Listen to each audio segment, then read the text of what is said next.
시청자 여러분, 안녕하십니까? 7월 23일 화요일 JTBC 뉴스 아침엔 시작합니다.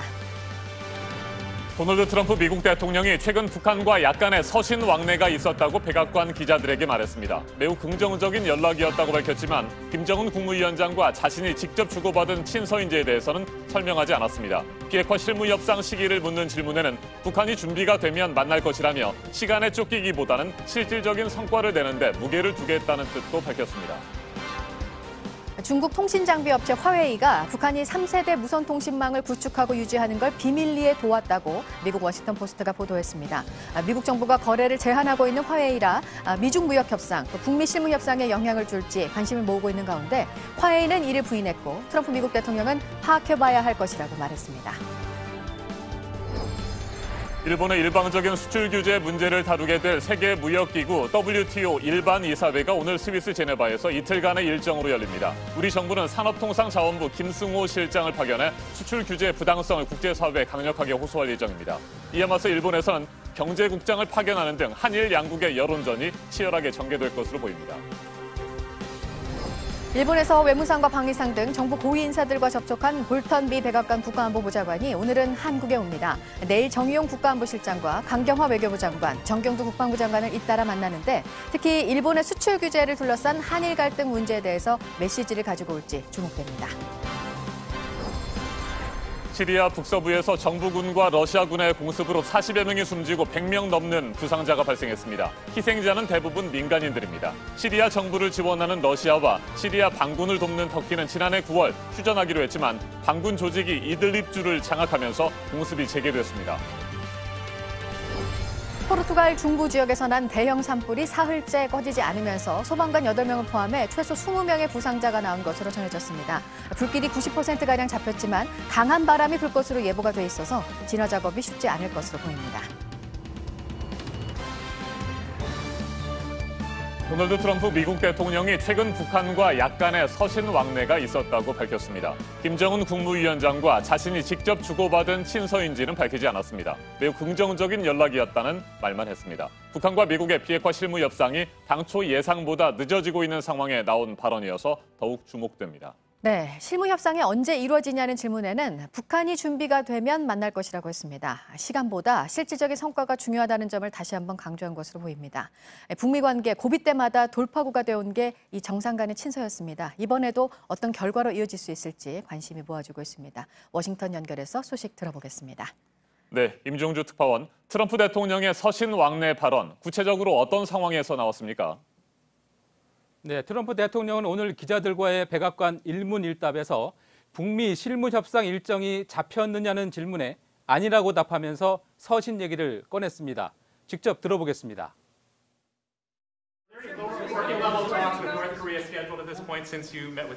No, we just have a very good relationship, and probably they would like to meet, and we'll see what happens. There was a little correspondence recently, very positive correspondence with North Korea. 자, 그렇다면 북한과 주고받았다는 서신의 내용이 무엇인지 추가적인 설명은 없었는지요? 네, 추가 설명은 없었습니다. 또 트럼프 대통령은 일반적으로 서신 등 연락을 주고받을 때 쓰는 용어를 썼습니다. 그런데 그게 편지의 형식인지 또 김정은 위원장과 직접 주고받은 것인지는 언급하지 않았습니다. 다만 고비 때마다 친서 외교가 돌파구가 되어온 점을 고려하면 매우 긍정적인 서신 왕래가 있었다는 언급이 북미 실무 협상이 늦춰지는 지금 상황에서 어떤 역할을 할지 주목되는 대목입니다. 네, 사실 트럼프 대통령과 김정은 위원장이 지난달 30일 판문점에서 깜짝 만남을 가졌을 때 2, 3주 후, 그러니까 이달 중순쯤 실무 협상이 열릴 것이라는 취지의 언급이 있었잖아요. 조금 늦어지고 있는데 실무 협상이 언제쯤 이루어질지에 대해선 트럼프 대통령이 밝히지 않았습니까? 네, 트럼프 대통령은 북한이 준비가 되면 만날 것이라고 답했습니다. 또 때가 되면이라며 구체적인 시점을 지목하지는 않았습니다. 북한에 시간을 줄 테니 진전된 안을 내놓으라는 메시지로 풀이됩니다. 최근 궁극적으로는 좋은 일이 일어날 것이라며 시간은 본질적인 게 아니고 전적으로 서두를 게 없다고 말한 것과 맥락이 닿아 있습니다. 낙관론은 유지하면서도 시간에 쫓기기보다는 성과를 내는 쪽으로 무게를 두겠다는 뜻으로 보입니다.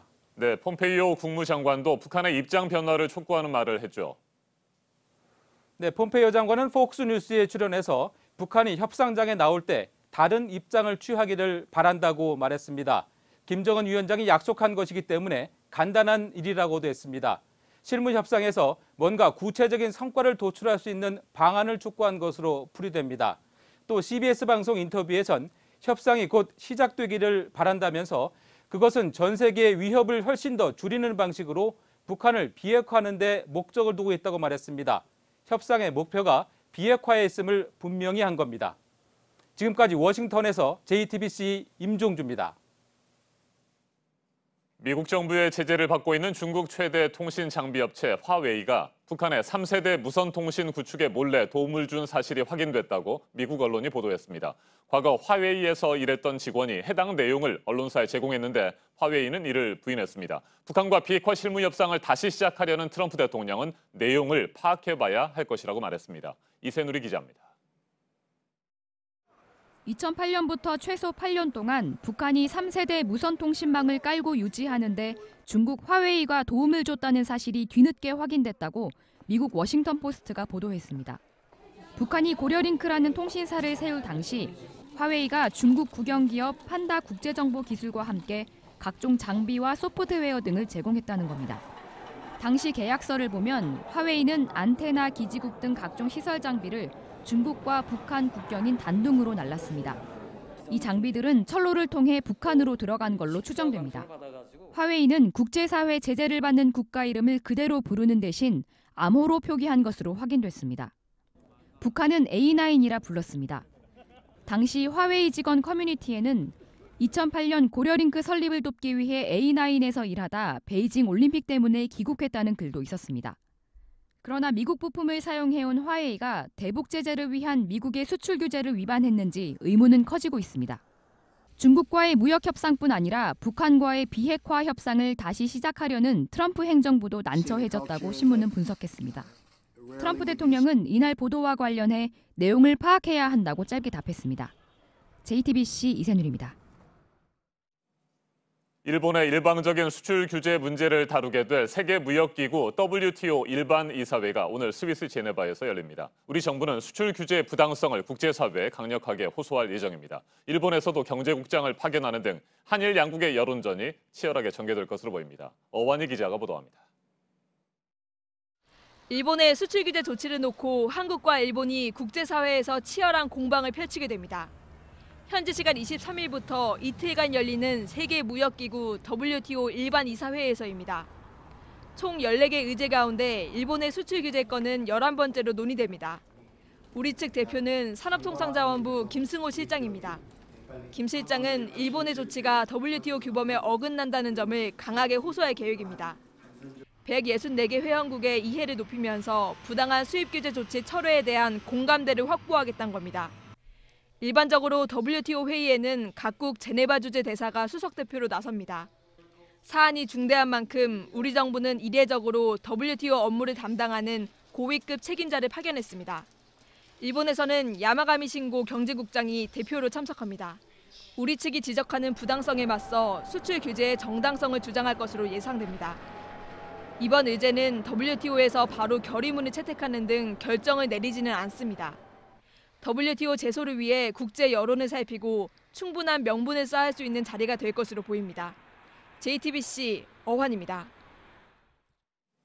존 볼턴 미국 백악관 국가안보보좌관이 일본을 거쳐 오늘 서울에 도착합니다. 정경두 국방부 장관과 정의용 청와대 국가안보실장 등 우리 외교 안보라인 고위 인사들을 내일까지 차례로 만날 예정입니다. 일본의 수출 규제로 인한 한일 관계 악화 문제도 거론될 것으로 보이는데 국방부는 다음 달 만료되는 한일 군사정보보호협정 관련 입장을 설명할 계획입니다. 이재승 기자가 보도합니다.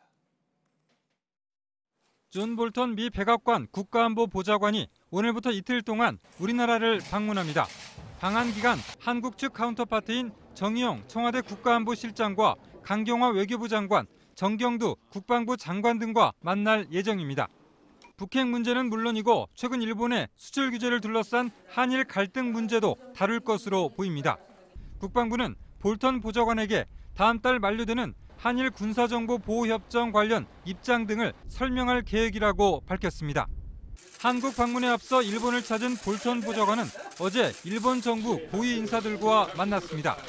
볼턴은 고노다로 일본 외상과 회담한 뒤 기자들에게 매우 생산적인 논의를 했다고 말했습니다. 교도통신은 미국이 추진 중인 호르무즈 해협의 민간 선박 보호연합체에 일본이 참여하는 문제를 논의한 것으로 보인다고 전했습니다. 또 강제징용 배상 등으로 대립하는 한일 관계를 놓고 의견을 교환한 것으로 알려졌습니다. 볼턴 보좌관은 도쿄 총리관저에서 야치쇼타로 국가안보국장과 회담하고 이와야 다케시 방위상도 별도로 만났습니다. 볼턴 보좌관이 한국과 일본을 잇따라 방문하는 만큼 일본 수출 규제 문제 해결을 위해 어떤 역할을 할지 주목됩니다. JTBC 이재승입니다. 부산 일본 영사관에서 어제 대학생들이 기습 시위를 벌였죠. 일본의 수출 규제를 규탄했습니다. 학생 8명이 경찰에 끌려갔는데 어젯밤 풀려났습니다. 구석찬 기자가 보도합니다. 청년들이 일본 영사관 마당을 내달립니다. 빨간 글씨가 적힌 현수막을 펴고 목청을 높입니다. 경찰이 들어와 제지하며 한 명씩 끌어냅니다. 울부짖는 소리가 끊이지 않습니다. 뒤로. 어제 낮 2시 반 부산 지역 대학생 7명이 기습 시위를 했습니다. 신분증을 맡기고 영사관 내 도서관에 들어가 벌인 일입니다. 영사관 밖 소녀상 앞에선 시민단체와 대학생 60명이 반일 시위를 하고 있었습니다. 밖에서 경찰과 몸싸움을 벌인 한 명도 끌려갔습니다. 학생들과 시민단체들이 경찰서로 몰려가 항의 시위를 벌였습니다.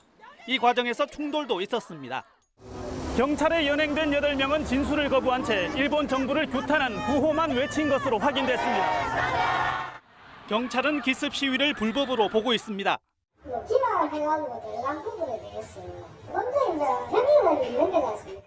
학생들의 생각은 다릅니다. 부끄러운 역사에 대해서 반성하지 않는 태도라고 해서 정확한 사죄와 배상을 해야 된다고 생각을 하고요. 경찰은 기습 시위 학생들을 건조물 침입 혐의로 불구속 입건한 뒤 집으로 돌려보냈습니다. JTBC 구석찬입니다. 시리아 북서부에서 정부군과 러시아군의 공습으로 40여 명이 목숨을 잃고 100명이 넘는 사람들이 다쳤습니다. 사망자 대부분은 시장에서 장을 보던 민간인들이었습니다. 이세누리 기자입니다. 시리아 북서부에 위치한 이들립주 알누만시가 아수라장이 됐습니다. 현지 시간 22일, 시리아 반군이 장악한 마지막 거점을 정부군과 러시아군이 공습했습니다.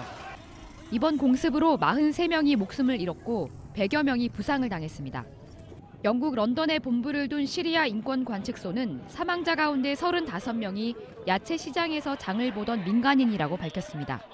사망자 중에는 터키 관영 매체 아나돌루 통신사 소속 아나스 디아브 기자도 포함됐습니다. 디아브는 시리아 민간구조대 화이트 헬멧 구조대원으로도 활동하고 있었습니다. 사망자 가운데 2명은 신원이 확인되지 않았고 100여 명의 부상자 상당수는 위독한 상태라고 덧붙였습니다. 시리아 정부를 지원하는 러시아와 시리아 반군을 돕는 터키는 지난해 9월 휴전하기로 했습니다. 그러나 반군 조직이 이들립주를 장악하면서 공습이 재개됐습니다. 러시아 국방부는 성명에서 러시아 공군은 시리아 북서부에서 어떤 작전도 수행하지 않았다면서 러시아군 공습으로 민간인이 사망했다는 주장은 허위라고 반박했습니다. JTBC 이세누리입니다. 포르투갈 중부 지역에서 난 큰 불이 사흘째 꺼지지 않고 있습니다. 지금까지 20명의 부상자가 나왔습니다. 1,800명의 소방관이 투입돼서 진화 작업을 벌이고 있는데 역시 강한 바람이 문제입니다. 어환희 기자입니다. 시뻘건 불이 숲 전체를 덮었습니다. 소방대원들이 여기저기서 진화에 나서지만 속수무책입니다. 잡히지 않는 불길에 대피에 나선 주민들도 있습니다. 잔불을 제거해보지만 쉽게 사그러들지 않습니다. 포르투갈 수도 리스본에서 북동쪽으로 200km 떨어진 카스텔로 브랑쿠 일대에서 산불이 났습니다. 현지 시간 20일 시작된 불은 사흘째 이어지고 있습니다. 이 불로 소방관 8명을 포함해 최소 20명이 부상을 당했다고 AP통신은 보도했습니다. 소방관 1,800명과 소방항공기 19대, 군부대 등이 투입됐습니다. 불이 잘 붙는 유칼립투스 나무로 이루어진 포르투갈 중부 산림지대에서 진화 작업은 쉽지 않다고 BBC는 보도했습니다. 현지 소방당국은 22일 오후 기준으로 불길의 90%가량이 잡혔다고 밝혔습니다. 하지만 강한 바람이 예보돼 긴장을 놓을 수 없는 상황이라고 덧붙였습니다. 2년 전 포르투갈에서는 2차례 산불이 발생해 100명 넘게 숨지기도 했습니다. JTBC 어환입니다. 이란이 영국 선적 유조선을 억류한 것과 관련해서 영국 정부가 유럽 국가 주도로 선박의 안전을 지키겠다는 입장을 밝혔습니다. 연합작전에 참여를 해달라는 미국의 요구를 받아들이지 않은 것으로 미국과 이란의 갈등에 휘말린 난처한 처지를 보여주는 것이기도 합니다. 이에 대해서 폼페이오 미국 국무장관은 이 문제는 전적으로 영국 책임이라면서 압박에 나섰습니다. 김성탁 특파원입니다. 영국 선적 유조선 스테나 임페로호 주위를 이란 쾌속정이 둘러쌉니다. 헬기에서 이란 혁명 수비대가 줄을 타고 내려가 임페로호를 억류했습니다. 영국 국기가 있던 자리에 이란 국기가 달려 있습니다. 제러미 헌트 영국 외무장관은 호르무즈 해협에서 선박의 안전을 지키기 위해 독일과 프랑스 등 유럽 국가 주도로 작전을 펴겠다고 밝혔습니다. 미국이 요구하고 있는 호위 연합체와는 별개라며 거리를 뒀습니다. 도널드 트럼프 미 대통령이 탈퇴한 이란 핵 합의를 유지해야 하기 때문이라고 했습니다. 그러자 마이크 폼페이오 미 국무장관은 폭스뉴스 인터뷰에서 걸프 해역에서 영국 선박의 안전은 영국의 책임이라고 압박했습니다. 미국의 우호적인 보리스 존슨 전 외무장관이 새 총리에 취임하면 영국의 입장이 달라질 수 있습니다. 이란 정부는 미 정보국에 협조한 스파이 17명을 체포했고 일부가 사형을 선고받았다고 공개했습니다. 트럼프 대통령은 트위터를 통해 완전 거짓이라며 이란 경제는 더 나빠질 것이라고 반박했습니다. 런던에서 JTBC 김성탁입니다. 범죄인 송환법에 반대하는 홍콩에서의 대규모 시위가 이어지면서 폭력의 악순환에 들어갔다는 우려가 나오고 있는 상황입니다.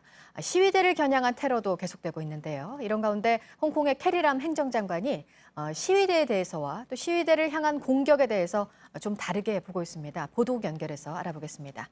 안태훈 기자, 그제 흰옷을 입은 남성들이 시민들을 무차별 공격한 이른바 백색 테러가 있었습니다.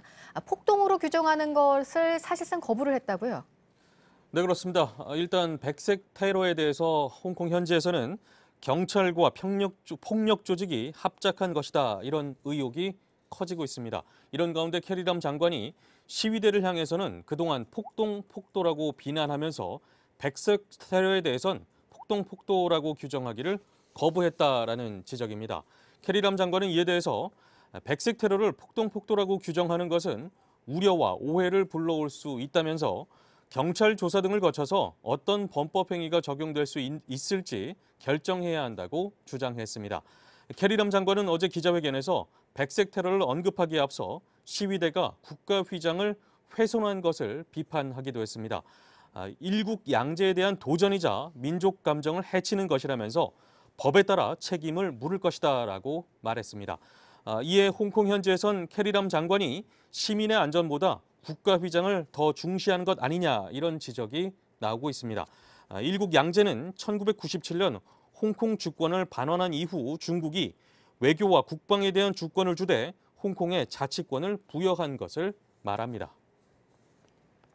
네, 인종차별 발언으로 논란이 계속되고 있습니다. 트럼프 미국 대통령, 이번에는 독일 지멘스의 최고 경영자가 비난을 했네요. 네, 그렇습니다. 세계적인 전기전자 기업입니다. 독일의 지멘스 최고 경영자가 트럼프 대통령을 비판했습니다.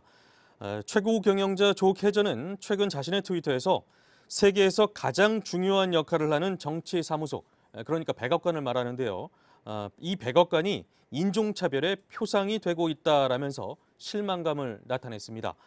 이어서 자신은 오랫동안 미국에 살면서 자유와 관용, 열린 사고를 경험했다라면서 이것은 미국을 위대하게 만들었다라고 강조했습니다. 트럼프 대통령이 최근 유색인종 미국 민주당 여성 의원 4인방을 겨냥해서 너희 나라로 돌아가라는 등의 인종차별적 발언을 한 것에 대한 비판입니다. 한편 트럼프 대통령의 할아버지는 독일 출신으로 1880년대에 미국으로 이주했습니다. 잠시 후 8시쯤에 또 연결해서 새로운 소식 전해드리도록 하겠습니다. 지금까지 아침엔 지금 JTBC 안태훈입니다. 이번에는 오늘 아침 체크해봐야 할 뉴스들을 분야별로 살펴보겠습니다. 먼저 정치 분야입니다. 국회 예산결산특별위원회가 정부 추경 예산안 심사를 전면 중단했습니다. 예결위원장인 자유한국당 김지원 의원이 일본의 수출 규제에 대응하기 위한 추경안과 관련해 정부가 국가 예산 사용권을 아무런 통제 없이 백지 수표로 사용하겠다는 의도를 보인다며 추경안 심사 전면 중단을 선언했습니다. 올해 입법고시 2차 시험 문항들 가운데 한 문제가 출제자로 참여한 서울 사립대 교수가 낸 모의고사 문제와 유사하다는 의혹에 대해 국회 사무처가 문제없다는 결론을 내렸습니다. 해당 문제는 출제위원들의 합의로 채택돼 절차상 문제가 없다며 면접시험 등 남은 일정은 정상적으로 진행할 예정이라고 설명했습니다. 우리 군이 F-35B 스텔스 전투기를 탑재할 수 있는 경항공모함을 건조하는 사업을 추진합니다. 독도함과 마라도함보다 큰 규모로 갑판을 특수 재질로 만들어 F-35B가 뜨고 내릴 수 있도록 설계할 계획입니다. 2030년까지 전력화하는 것이 목표입니다. 우리에 대한 일본의 경제 조치가 금융 분야로 확대될 수 있다는 우려가 나오고 있죠. 금융당국이 일본계 자금 상황을 확인하고 계획을 마련하고 있습니다. 그동안 저금리인 일본 자금을 들여와서 대출 등 영업재원으로 활용한 국내 은행과 카드사들이 지난달 기준으로 일본으로부터 조달한 자금은 20조 원가량인 것으로 집계가 됐는데 상황에 따라서 긴급 유동성을 공급하는 방안도 검토가 되고 있습니다. 일본에 가지 않겠다는 시민들의 불매운동, 이런 영향을 주고 있습니다. 저비용 항공사 티웨이 항공이 한국과 일본을 잇는 2개 노선의 항공편 운항을 9월부터 중단하는데요. 구마모토현과 대구 정기편은 9월 2일부터, 사가현과 부산 정기편은 9월 17일부터 중단을 할 예정입니다. 삼성전자 제품들의 AS를 담당하는 삼성전자 서비스 노조가 오늘 파업에 들어갑니다. 서울 지회를 시작으로 전국 9개 지회가 순환 파업을 합니다. 임금단체 협상에서 합의가 나오고 있지 않아서인데요. 파업이 얼마나 갈지는 정해지지 않았지만 폭염이 계속되는 요즘 에어컨 AS에 차질이 있을 것으로 보입니다. 계속해서 사회분야 뉴스입니다. 오늘 새벽 1시쯤 당진 영덕 고속도로에서 20톤 화물차가 앞서 달리던 8.5톤 화물차를 들이받았습니다. 운전자 2명이 다쳐 병원으로 옮겨졌고 화물차에 실려있던 페인트가 도로로 쏟아지면서 부근 도로가 2시간 넘게 통제됐습니다. 경찰이 정확한 사고 경위를 조사 중입니다. 어제 저녁 7시쯤 서울 지하철 2호선 서울대 입구역에서 에스컬레이터가 갑자기 역주행해 2명이 부상을 당했습니다. 타고 있던 시민들이 넘어지면서 10여 명이 가벼운 상처를 입었고 2명은 많이 다쳐서 병원으로 옮겨졌습니다. 경찰이 사고 경위를 조사하고 있습니다. 싱가포르 해양항만청이 한국 화물선이 해적의 공격을 받은 곳은 남중국해에 있는 인도네시아 리아우 제도 아남바스 섬 인근 해상이라고 밝혔습니다. 한국 해경으로부터 이 같은 사실을 통보받았다며 해적의 공격 해역은 싱가포르 부근이 아니라고 강조했습니다. 최종구 금융위원장도 개각을 앞두고 사의를 밝혔었고 문재인 정부 첫 방송통신위원장에 임명돼서 2년 동안 방통위를 이끌어온 이효성 위원장, 임기가 3년인데 같은 이유를 들어서 물러나겠다고 밝혔습니다. 청와대가 후임 위원장 검증 작업에 들어갔습니다. 고려 말부터 조선 말기까지 실경산수와 360여 점을 소개하는 특별전이 국립중앙박물관에서 오늘부터 2달 동안 열립니다. 김응환이 1788년 김웅도와 함께 금강산을 유람하고 그린 해학전도첩 속 100운대가 최초로 공개가 됩니다. JTBC 예능 프로그램으로 14년 만에 뭉친 걸그룹 핑클이 데뷔 21주년 앨범을 다음 달 내놓습니다. 그간 인기를 얻었던 핑클의 대표곡 10곡을 담은 베스트 앨범이라고 합니다. 문재인 대통령이 오늘 여당 원내대표단과 청와대에서 만납니다. 지난 5월에 새로 선출된 원내 지도부를 격려하고 추경안 처리, 또 일본 수출 규제 조치 등 현안에 대한 논의도 할 것으로 보입니다. 유해 가습기 살균제를 제조하고 판매한 회사들 가운데 1차 수사에 사법 처리 대상에서 제외가 된 곳들, SK케미칼, 애경산업, 이마트 등을 대상으로 검찰이 지난해 11월부터 다시 수사를 벌였었는데요. 8개월 만에 마무리가 됐습니다. 오늘 수사 결과를 발표합니다. 관련자 21명을 이번에 재판에 넘겨서 모두 법의 심판을 받게 됐습니다. 일제강점기 미쓰비시 중공업에 강제 동원됐던 근로정신대 피해자 대리인단이 압류돼 있는 미쓰비시의 국내 자산을 현금화하기 위해서 오늘 법원에 매각 명령 신청을 합니다. 지난해 11월 대법원이 미쓰비시가 피해자들에게 위자료를 지급해야 한다고 판결했지만 미쓰비시는 이행을 하지 않고 있습니다. 주목할 만한 분야별 뉴스들 체크해드렸습니다. 이어서 기상정보입니다. 오늘은 염소뿔도 녹는다는 절기 대서입니다. 이름에 걸맞게 더위의 기세가 강하겠는데요. 전국 대부분 지역에 폭염주의보 발효 중이고 낮 동안 33도 안팎까지 오르며 무더위가 기승을 부리겠습니다. 오후에는 소나기 소식이 있습니다. 내륙 곳곳에 최대 40mm 정도로 다소 많겠고요. 돌풍과 천둥, 번개를 동반하는 곳도 있겠습니다. 오늘 오전까지 서해안과 남해안, 일부 내륙 지역을 중심으로 안개가 짙게 끼겠습니다. 안전운전 하시기 바랍니다. 낮 기온은 서울이 32도, 강릉이 34도, 광주와 대구가 33도까지 크게 오르겠습니다. 북한도 곳곳 35도 가까운 기온 보이면서 더위의 기세가 강하겠습니다. 내일 중부지방은 더위가 한풀 꺾이겠습니다. 내일도 내륙 곳곳 소나기가 지나겠고요. 목요일에는 전국에 비 소식 들어 있습니다. 기상정보였습니다.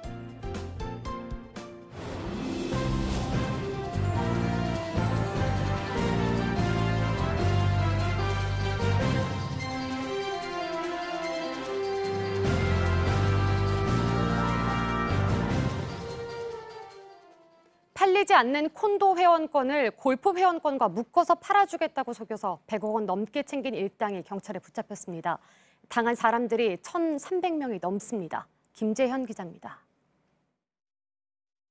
콘도와 골프 회원권을 판다는 한 온라인 사이트입니다. 여기서 이루어지는 모든 거래는 가짜입니다. 운영업체도 이른바 유령법인이었습니다. 이들은 가지고 있는 콘도 회원권이 안 팔려서 고민인 사람들을 노렸습니다. 골프 회원권과 같이 팔면 잘 팔린다며 전화와 문자로 접근했습니다. 그 뒤 직접 만나 허위 계약서를 쓰고 돈을 받아냈습니다. 취재팀이 접촉한 피해자 중엔 4천만 원을 준 사람도 있었습니다. 하지만 회원권은 보내지 않았습니다. 3개를 다 묶어서 7천만 원을 팔아준대요. 궁금해서 전화하니까 전화를 안 받더라고요. 지난 2017년 11월부터 1년 반 동안 1,300여 명으로부터 107억 원을 받아 챙겼습니다. 이들이 지난 11월 썼던 사무실입니다. 이곳에 3개월 정도 있다가 다른 곳으로 옮겼는데 이런 식으로 사무실 4곳을 옮겨 다니며 경찰 추적을 피했습니다. 아예 들어본 적 없으세요? 없어요. 경찰은 3개월에 걸친 추적 끝에 이달 초 일당 8명을 사기 혐의로 검거했습니다. 이 중 거래소 실소유주로 지목된 40대 남성 A씨를 포함한 3명은 구속됐습니다. JTBC 김재현입니다. 어제 저녁 8시 5분쯤 경기도 시흥시 서울 외곽 순환도로 판교 방향 도리분기점 부근에서 3.5톤 화물차와 승용차 등 차량 석 대가 잇따라 부딪혔습니다. 이 사고로 화물차 운전자 A씨 등 40대 남녀 2명이 숨졌습니다. 경찰은 현재 조사가 진행 중이라며 음주운전은 아닌 것으로 확인됐다고 설명했습니다. 어제 오후 5시 50분쯤 울산시 울주군 상북면 배내골 계곡에서 7살 A군이 물에 빠지는 사고가 발생했습니다. A군은 물살이 빠르게 흐르는 계곡에 보구조물에 고립돼 있다가 신고를 받고 출동한 119 구조대에 의해 구조됐습니다. 구조 당시 A군은 의식이 없는 상태였지만 심폐소생술을 받으며 병원으로 옮겨져 치료를 계속받고 있다고 소방당국은 전했습니다. 경찰은 목격자 등을 상대로 사고 경위를 조사하고 있습니다. 어제 오후 6시 15분쯤 부산 영도구 무궁화길 인근에서 집 한 채가 갑자기 무너졌습니다. 이로 인해 인접한 담벼락이 무너졌고 또 다른 주택 한 채는 벽면에 금이 갔습니다. 다행히 인명피해는 발생하지 않았습니다. 경찰과 소방당국은 지난 주말 태풍 등의 영향을 받은 주택이 무너진 것으로 추정하고 있습니다.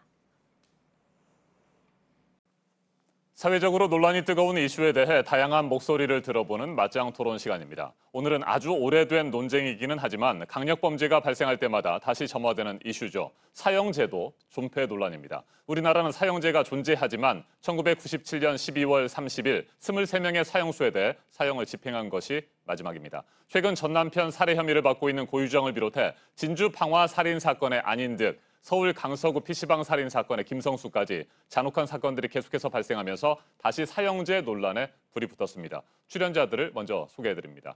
제 오른쪽으로 사형제는 유지돼야 한다는 입장을 가지고 계시죠? 김준우 변호사. 사형제 폐지 입장을 가지고 있는 김준우 변호사입니다. 사형제 폐지를 주장하고 계십니까? 네네. 네, 사형제 폐지를 주장하고 계시는 김준우 변호사, 민변 사무차장을 맡고 계시고요. 네, 그렇습니다. 네, 자 그리고 사형제는 유지돼야 한다는 입장이시군요. 네. 김상겸 동국대 법과대학 교수 나오셨습니다. 네, 어서 오십시오. 안녕하세요.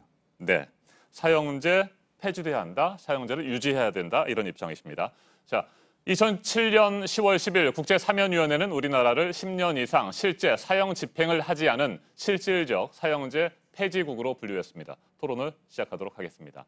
네, 그럼 먼저 김상균 교수님, 네. 사형제가 유지돼야 한다는 입장, 네. 그 이유를 설명을 좀 해주십시오. 글쎄요, 현재 우리 형법에는 사형이라는 형벌이 있고요. 그리고 사형은 사실 가장 오래된 인류 역사의 오래된 형벌입니다. 네.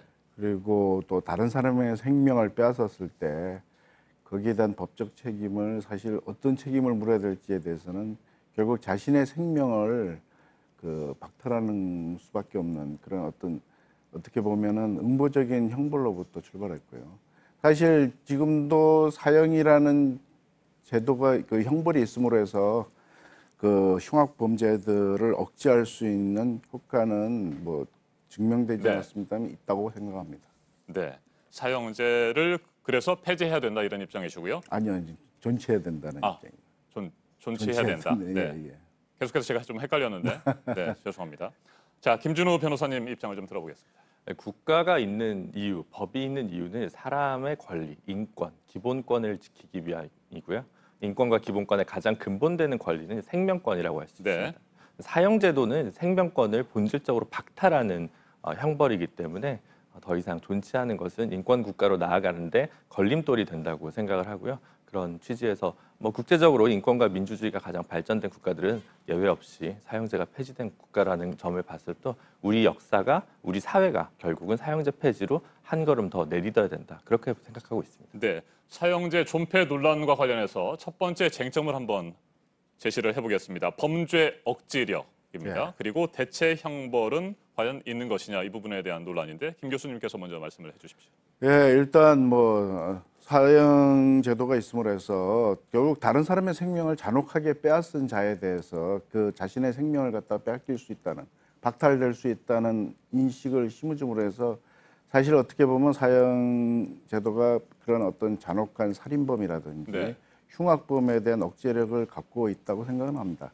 그러니까 이제 형벌이, 사형이라는 형벌이 있다고 해가지고 사실은 뭐 살인 범죄라든지 흉악 범죄가 줄어드는 것은 아니라고 생각이 되지만, 그럼에도 불구하고 그런 생명 박탈형이 존재함으로 해서 결국 많은 사람들의 인식 속에는 내가 다른 사람의 생명을 빼앗았을 때는 자신의 생명도 보장받지 못한다는 인식을 줌으로 해서 사형 제도가 가지고 있는 의미는 있고요. 또 그리고 사형 제도가 가지고 있는 의미 중에 하나는 결국은 피해를 입은 가족들이라든지 주변 사람들에 대해서 응분의 어떤 일종의 어떤 보상 심리 이런 것을 결국은 사적인 보복 감정을 억제할 수 있는 그런 효과도 있다고 생각이 듭니다. 네. 자, 미국의 사례들이 주로 언급이 되잖아요. 실제로 뭐 사형제가 유지된다고 하더라도 강력 범죄가 줄어들지는 않는다. 뭐 이런 얘기들을 하는데 어떻게 생각하십니까? 예, 보통 이제 우리가 사형제를 폐지하자는 입장에서는 뭐 우리가 여론조사라든지 아니면 실질적으로 통계를 보니까 결국 사형제도가 있다고 해가지고 살인 범죄가 줄어드는 것은 아니다 이런 통계들이 있는데, 사실 통계 가지고 이야기하기는 상당히 어려운 게요. 국가마다 조금씩 틀리고 또 그 환경, 사회 환경마다 조금씩 틀리기 때문에 통계 가지고 얘기할 수는 없다고 생각합니다.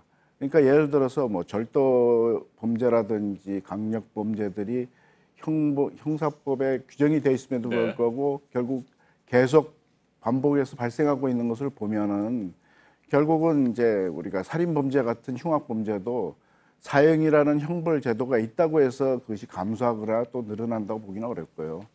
제가 볼 때는 결국은 이제 우리가 자신이 저지른 범죄에 대한 대가를 어떻게 우리가 평가해서 거기에 대한 그 제재를 가할 것이냐의 문제라고 봅니다. 그러다 보니까 결국은 이제 각국의 이제 형사 정책에 따라서 결정될 문제고요. 또 사형제도가 결국은 이 사회의 어떤 기본적인 어떤 인권 관점에서 가해자에 대한 인권을 보장해주기 위해서 우리가 사형제도는 국가가 저지른 살인이다 이렇게 평가하는 사람들도 있습니다만, 그러나 오늘날 사실 국가라는 것은 국민에 의해서 만들어진 국민 주권 국가를 이야기하는 것이고요. 결국 국민들의 의사 결정에 따라서 사형제도의 존폐 여부가 결정되지 않느냐 생각합니다. 네, 김준우 변호사께서는 사형제도가 범죄 억지력, 범죄 예방에 큰 도움이 되지 않는다 이렇게 생각하십니까? 아까 김상경 교수님께서도 말씀하셨듯이 여러 연구들이 있습니다. 실제로 사형제가 있으면 범죄 억지력이 증가할 거라는 관념이나 통념과 달리 실제로 그런 것은 아니다라는 다양한 법사회학자들의 연구가 있어서 사형제도가 반드시 최고의 범죄 억지력을 갖는 건 아니다라는 주장도 설득력이 있는데, 이 부분은 사실 첨예하게 입장이 좀 갈리는 부분입니다. 그리고 그럼에도 불구하고 어떤 응보, 복수적인 그런 감정을 위해서 필요하다라고 이제 생각하시는 분들이 있는데, 형벌이라는 게 이제 응보적인 기능만 있는 것은 아니고 속죄나 회복적 기능도 있는데 사형제 같은 경우는 이제 그 부분에 대해서 완전 원천 봉쇄가 되어 있기 때문에 논리필연적으로 좀 형벌로서의 기능이 좀 약하다 이렇게 보는 것이 이제 일반적이라고 할 수 있습니다. 네, 사형제 존폐 논란과 관련해서 가장 또 뜨거운 쟁점이 있는 주제는 바로 인권 부분인 것 같습니다. 네. 과연 피해자의 인권이 먼저냐, 아니면 범죄자도 인권이 있다, 뭐 이런 식의 논란 아니겠습니까? 이 부분에 대한 토론을 시작해 보도록 하겠습니다. 이번에는 김준우 변호사께서 먼저 설명을 해주십시오. 피해자들 혹은 이제 피해자가 사망한 경우죠. 대부분 이제 흉악 범죄인 경우에는 피해자의 가족들이 반드시 가해자, 범죄자의 사형을 원하는 것은 아닙니다. 이전에 오랫동안 있었던 사형제 폐지 운동에 있어서도 이제 피해자의 가족들이 사형 집행을 원하지 않는다는 탄원서를 쓴 적도 있고요. 또 이제 흔히 지금은 좀 많이 사라졌습니다만 사형제도가 이제 규정되어 있는 범죄가 주로 크게 두 가지입니다. 하나는 흉악 범죄라고 하는 것이고 다른 하나는 소위 사상범 혹은 정치적 이제 목적에 의해서 반공법이나 이전에 이데올로기적 그 어떤 국가의 지배하에서 좀 불필요하게 과도하게 집행되었던 사례들이 많이 있습니다. 소위 시국 사건이라고 불렸던 것들인데요. 거기서는 아무런 피해자가 없는데 가해자라고 불리운 자들만 사형이 집행된 적이 있습니다. 그런 점을 봤을 때도 어떤 평면에 따라서 사형제 논의가 피해자 대 가해자의 구도가 좀 해소될 수 있는 그런 측면도 있다는 점을 지적하고 싶습니다. 네, 아무리 강력한 범죄를 저질렀다고 하더라도 인권이 있고 교화 가능성이 있다. 뭐 이런 주장에 대해서 김 교수님께서는 어떻게 생각하십니까? 예, 충분히 일리는 있습니다만 우리가 현실적으로 봤을 때 경험 측면에서는 사실은 이 살인 범죄라는 거 보통 사람이 저지를 수 있는 범죄는 아니지 않습니까? 그리고 대부분의 흉악 범죄들은 이제 사람의 생명을 갖다가 빼앗은 다음에 다시 재범률도 많습니다. 그게 뭐냐면 결국은 다른 사람의 생명에 대한 존중 사상이 없다는 거죠. 그렇기 때문에 재사회화를 할 때 물론 어떤 충동적으로나 어떤 실수로 사람의 생명을 빼앗은 자들에 대해서는 효과가 있을지 모르지만 이 살인이라는 자체에 대해서 가학적인 어떤 성격을 가진 자들은 사실은 그 성격이 바뀐다고 보기는 어렵거든요. 그러다 보니까 사실 그러한 어떤 흉악 범죄를 저지른 자들에 대해서 어떤 처우를 해야 되는지에 대해서는 사실 고민을 할 수밖에 없는데 결국 인류의 역사에 있어서 가장 단순하게 우리가 도식화시킨 것은 타인의 생명을 빼앗을 땐 자신의 생명도 내놔야 된다. 이런 점에서 이제 논의가 됐던 거죠. 네, 김준우 변호사께 반론의 시간을 좀 드리겠습니다. 사형이라는 제도 굉장히 오래된 제도인데 사실 사형 제도도 계속 변화해 왔습니다. 예전에 기억해 보시면 참수형이 있었고요. 화형이 있었고요. 심지어 죽은 사람의 목을 치는 부관 참시나 능지형도 있었습니다. 실제로 이런 잔혹한 형벌로는 충분히 제대로 된 응보를 제대로 되는 것도 아니고 오히려 인권을 오히려 가혹하게 다룬다라는 비판이 있어서 이게 쭉 내려오면서 지금 이제 교수형만 남은 상황인 거거든요. 물론 이제 현재 해외 몇몇 국가에서는 총살형이 남아 있는 경우도 있습니다만 기본적으로 형벌 자체가 그렇게 강력한 형벌의 존재만으로 범죄 억지력이 굉장히 확보되는 것이 아니라 오히려 사람이 사람을 어떻게 다루냐, 우리가 관계를 어떻게 맺느냐에 대한 기본적인 철학을 가지고 이 문제를 접근해야 된다고 생각하고 있습니다. 김 교수께서도 반론하시겠습니까? 예.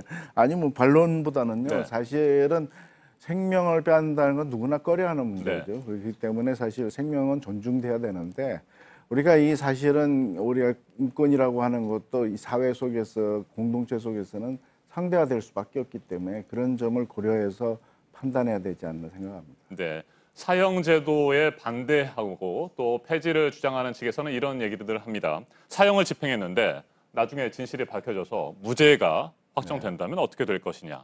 이미 사형이 집행돼서 세상을 떠난 상태에서 되돌릴 수 없지 않느냐. 이런 주장들을 하지 않습니까? 이에 대한 의견을 좀 들어보겠습니다. 김 교수님. 예, 그게 가장 이제 사형 폐지해야 된다는 그 핵심적인 주장 중에 하나인 거죠. 그래서 오판의 위험을 항상 존재하고 있기 때문에 결국은 이제 사형을 선고해서 사형이 집행됐을 때는 되돌릴 수 없는 것이 아니냐 이런 문제 때문에 이제 사형 폐지론자들이 이제 주장을 하고 있습니다. 물론 그렇습니다. 이제 우리가 어떤 재판을 오판의 가능성은 얼마든지 있을 수 있을 거예요. 지금도 사실 오판의 가능성은 충분히 있다고 생각합니다. 어차피 인간이 하는 그런 어떤 행위들 중에는 결국 완벽하게 우리가 부장할 수 있는 것은 없기 때문에 당연하다고 생각이 됩니다만은 사실 오늘날 사실 우리 그 형사법 체계에서 사형을 선고할 정도의 범죄는 주로 사람의 생명을 빼앗는다 하더라도 한두 명 정도 가지고는 사형 선고가 거의 안 내리더라고요. 그래서 지금은 연쇄살인범이라든지 아니면 잔혹하게 사람을 살해해서 개전의 정이 거의 없다고 네. 판단되는 그런 경우에 한해서 사형을 선고하는데 우리가 보통 사형을 선고하면 3심을 의무적으로 거쳐야 됩니다. 그렇기 때문에 그 과정에서 5심의 가능성을 줄일 수 있고요. 또 한편에 있어서는 사실 사형 선고가 내려도 우리 같은 경우는 지금 뭐 사형 집행을 하니까 큰 의미는 네. 없습니다만 사형 집행을 당장 실시하지 않고 어느 정도 유예 기간을 두는다든지 여러 가지 방법이 있을 수는 있죠. 그렇기 때문에 오판의 가능성을 이 시점에 와서는 과거처럼 그 오판의 우려를 갖다 이야기하기는 좀 어렵지 않을까 생각이 됩니다. 네, 김 변호사님. 우리나라에서도 실제로 오판으로 드러난 그런 사형 집행. 네, 많이 있었습니다. 있습니다. 많이 네. 있었고요. 재심을 통해서 무죄가 다시 확정된 경우도 있는데요. 대표적으로 1969년에 위장 귀순 간첩이란 오명을 뒤집어 쓴 이수근이라는 분이 계십니다. 결국 사형이 집행됐는데요. 작년 가을에 우리 법원에서 재심을 통해 무죄가 됐습니다. 40년? 뭐 훨씬 넘은 시간 동안 만에 무죄가 이제 겨우 확정된 건데 그 부분에서 누가 국가가 어떻게 이제 뭐 작은 민사 보상이 있겠지만 그걸로 과연 해결될 수 있을까 좀 의문이 들고요. 기본적으로 그런 오심으로 판명난 사건들은 대부분 사실 정치 사상범이었습니다. 네. 그래서 사형제 유지를 주장하시는 분들은 그런 시대는 이제 가지 않았냐라는 주장들을 많이 하십니다. 그런데 흥미로운 것이 사형이 이제 가장 좀 활발하게 집행되는 미국 같은 경우에 법사회학자들 연구를 보면 소위 이제 아프로 아메리칸이라고 해서 유색 인종이나 이런 사회적 계층이나 인종, 종교에 따라서 사형 선고가 선별적으로 되는 현상이 좀 파악된다. 훨씬 더 많이 선고된다. 이런 부분이 있기 때문에 같은 흉악 범죄를 저질렀는데 사형이 선고되는 자와 그렇지 않은 자가 또 나뉠 수 있다. 그래서 단순히 오심의 가능성은 정치 사상범만의 문제는 아니다. 이 문제를 꼭 한번 짚고 얘기하고 싶습니다. 네, 사형제를 폐지해야 된다고 하는 것이 우리 김 변호사님의 의견이고 사형제는 존치돼야 된다고 하는 것이 김 교수님의 입장인데 끝으로 한 가지만 좀 질문을 드리겠습니다. 앞에서도 제가 설명을 드렸듯이 2007년 10월 10일 국제사면위원회는 우리나라를 실질적 사형 폐지국으로 분류를 했습니다. 실질적 사형 폐지국 상태가 그대로 유지되는 것이 좋은지 아니면 없애든지 아니면 계속 유지하든지 결정을 해야 되는 것이 옳은지 두 분의 의견 끝으로 듣겠습니다. 김 교수님. 글쎄요. 지금 뭐 사형 집행을 하지 않고 있기 때문에 사형 제도가 사문화됐다고 얘기할 수는 있겠죠. 네. 그렇지만 현재 우리 법 체계에는 사형이라는 형벌이 규정돼 있고요. 사실 사형제를 주장하는 입장에서도 무분별하게 규정돼 있는 사형에 관한 그 규정들을 정리를 해서 몇몇 조항, 즉 사람의 생명을 빼앗고 또는 이제 뭐 연쇄 살인범이라든지 특별한 경우에 한해서만 결국은 이제 사형 제도를 유지하자 이렇게 주장을 합니다. 그래서 제가 생각할 때도 지금 뭐 사형 제도를 우리가 폐지하려고 하면은 뭐 학자들마다 견해의 차이는 있습니다만 우리 헌법에는 사형에 대한 언급이 있습니다. 물론 인권적 차원에서 헌법이 언급한 거라서 네. 그런 경우에 뭐 그것을 헌법적 근거라고 볼 수는 없다 이렇게 주장을 할 수는 있는데요. 어찌됐건 명문으로 사형을 언급하고 있다는 점에서 우리가 법률로 사형을 폐지하는 건 상당히 문제가 있지 않을까 생각이 들고요. 다만 이제 그 형법상 형벌의 종류에서 사형을 폐지해버리면 그거는 뭐 별개의 문제라고 생각이 됩니다. 지금 현재는 형법에 사형이라는 형벌의 종류에 그 명시가 되어 있거든요. 네. 사형이. 그러다 보니까 이제 각 개별 조항에 있는 이 사형에 관한 형벌 규정을 갖다가 삭제하기가 어렵게 돼 있는데 그거는 좀 더 국민적인 어떤 여론의 추이라든지 또 입법부가 여러 가지 입법적인 어떤 상황을 고려해 가지고 판단해야 될 문제가 아닌가 생각이 들고요. 그렇지만 사형제가 있음으로 해서 다른 사람의 생명을 빼앗은 자들이 생명 존중에 대한 의식을 가지려면 자신의 생명도 중요하다는 걸 네. 인식해야 되거든요. 그렇기 때문에 그런 관점에서 봤을 때는 사형제가 나름대로 의미가 있다고 생각이 들고요. 다만 앞으로도 사형은 집행되지 않을 겁니다. 왜냐하면 국제 상황이 그렇고 또 우리가 유럽 연합과의 조약 그 FTA를 체결했을 때 사형을 집행하지 않겠다는 그런 조건을 네. 달았기 때문에 아마 국제적인 측면에서도 우리나라가 향후 사형 집행하는 것은 어려울 거라고 생각이 됩니다. 네, 김 변호사께서는 실질적 사형 폐지국이 아니라 아예 사형 제도를 폐지해야 된다 이렇게 보시는 거죠? 네, 그렇습니다.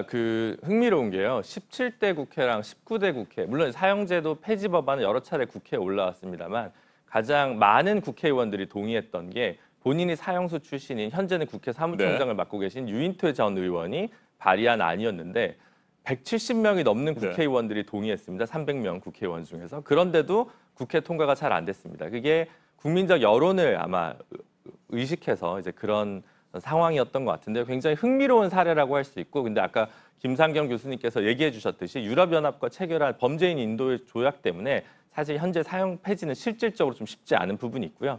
그렇기 때문에 당장 사형제 폐지가 국회를 통해서 입법이 어렵다면 행정부에서 실질적으로 이 정부에서는 사형을 폐지 않겠다는 모라토리엄 선언을 문재인 정부가 해주기를 인권단체들은 강력하게 촉구하고 있는 상황입니다. 알겠습니다. 여기까지 듣겠습니다. 최근 강력 사건이 잇따르면서 다시 뜨겁게 불붙고 있는 사형제 존폐 논란에 대해서 짚어봤습니다. 오늘 맞짱 토론 김준우 변호사, 민변 사무처장을 맡고 계십니다. 그리고 김상겸 동국대 법과대학 교수와 함께했습니다. 두 분 토론 잘 들었습니다. 감사합니다. 감사합니다.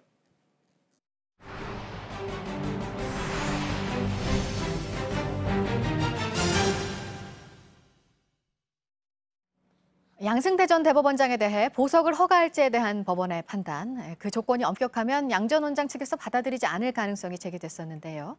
이명박 전 대통령과 비교를 했을 때 더 여유가 있는 조건으로 보석으로 석방이 됐습니다. 구속기간이 만료돼서 풀려나는 것보다 느슨하더라도 조건을 내거는 게 앞으로 재판 진행에 유리한 것으로 법원은 봤습니다. 최윤경 기자입니다. 재판이 진행 중입니다. 신변 관계가 어떻게 됐든 제가 달라질 건 아무것도 없고 앞으로 성실하게 재판에 나가겠습니다. 179일 만에 석방된 양 전 원장은 짧게 입장을 밝히고는 차에 올라탔습니다. 법원은 경기도 성남의 자택에서 지내고 재판엔 꼭 출석하라고 했습니다. 주거 제한이 있긴 하지만 이명박 전 대통령에 비해 여유가 있는 조건입니다. 이 전 대통령은 외출이 금지됐지만 양 전 원장은 외출은 물론이고 3일 이내 여행도 갈 수 있습니다. 배우자와 자녀만 만날 수 있었던 이 전 대통령과 달리 양 전 원장은 사건과 관계된 사람 외엔 다 만날 수 있습니다. 김경수 경남지사의 보석 조건과 비슷합니다. 보석금도 이 전 대통령은 10억 원이었지만 양 전 원장은 3억 원으로 차이가 납니다. 20일 뒤면 양 전 원장의 구속기간이 끝납니다. 법원은 이때 조건 없이 풀어주는 것보다 느슨하나마 조건을 거는 게 재판 진행에 유리하다고 보고 직권으로 보석을 결정했습니다. 당초 양 전 원장은 조건이 불리하면 보석을 거부하겠다는 입장이었지만 결국 받아들였습니다. 반면 검찰은 보석 조건이 느슨하다며 사실상 20일 조기 석방이 아니냐고 반발했습니다. JTBC 최윤경입니다. KT의 딸을 부정 입사시켰다는 혐의를 받고 있는 김성태 자유한국당 의원이 재판에 넘겨졌습니다. 채용 비리 사건에는 보통 업무 방해 혐의가 적용이 되는데 이번에는 뇌물수수 혐의가 적용이 됐습니다. 딸을 채용시키고 그 대신 이석채 전 회장에게 편의를 제공했다고 봤습니다. 김성태 의원은 강하게 반발했습니다. 이수진 기자입니다. 검찰이 적용한 혐의는 뇌물수수입니다. 딸을 KT에 채용시킨 대신 이석채 전 KT 회장에게 편의를 제공했다는 게 이유입니다. 지난 2012년 국감에서 이 전 회장이 고용노동부 국감 증인석에 서지 않았는데 김 의원의 입김이 작용한 걸로 검찰은 보고 있습니다. 이 전 회장도 뇌물 공여 혐의로 추가 기소됐습니다. 검찰은 지난 2011년 김 의원의 딸이 KT에 입사한 것은 부정 채용의 결과라고 보고 있습니다. 입사 지원서도 안 낸 데다 적성 검사도 안 받기 때문입니다. 그나마 치른 인성 검사는 불합격했는데 나중에 합격으로 조작됐다는 게 수사 결과입니다. 딸 김 씨는 계약직 사원으로 입사한 후 이듬해 정규직으로 전환됐습니다. 다만 검찰은 업무 방해와 직권 남용 혐의는 적용하지 않았습니다. 채용 과정에 직접적으로 관여했다는 증거는 찾기가 어려웠다는 겁니다. 김 의원은 강하게 반발했습니다. 드루킹 특검 정치 보복과 내년도 총선을 겨냥한 정치 공학적인 계략에 의한 기소로밖에 달리 볼 수가 없습니다. 김 의원은 자신을 수사해온 검사들을 피의 사실 공표 혐의로 서울지방경찰청에 고소했습니다. JTBC 이수진입니다. 바른미래당의 내홍, 손학규 대표 퇴진을 놓고 갈등이 이어지고 있는데 비난과 고성에 이번에는 몸싸움까지 갔습니다. 손 대표가 물러나야 한다며 열흘 넘게 단식을 하고 있는 당내 인사는 쓰러져서 병원으로 실려갔습니다. 정종문 기자입니다. 손학규 대표 측은 유승민, 이해운 의원 등이 혁신위를 압박해 대표를 몰아내려 했다고 거듭 주장했습니다. 외압 의혹에 대한 입장 표명 없이 유력 인사 변호만을 담은 성명서 발표로 혁신위가 특정 인사의 산하기관임을 반증하는 겁니다. 네 번째. 허위사실 유포 그만하십시오. 네, 말씀입니까 지금 총장님. 누가 유력 인사를 대변했다는 겁니까? 네? 혁신위원장은 나도 만났어요. 나도. 자, 조용히 하세요. 네? 자, 네 번째. 손학규 대표가 소란을 정리하려 했으나 쉽지 않았습니다. 주대한 위원장께서 계세요. 아니 왜? 발언권을 얻어갖고. 예, 발언권 주세요. 잠깐 계세요. 이렇게 회의가 끝나고 손 대표가 나가려 하자 이번엔 11일째 단식을 이어온 권성주 혁신위원이 문 앞을 막아섰습니다. 뒷골목 건달들도 이렇게 정치합니다. 5분 넘게 막혀있던 손 대표는 이렇게 받아쳤습니다. 이 처절한 절규의 목소리 좀 듣고 좀 대화를 좀 하세요. 당권 경쟁은 이게 무슨 처절한 게 없어요.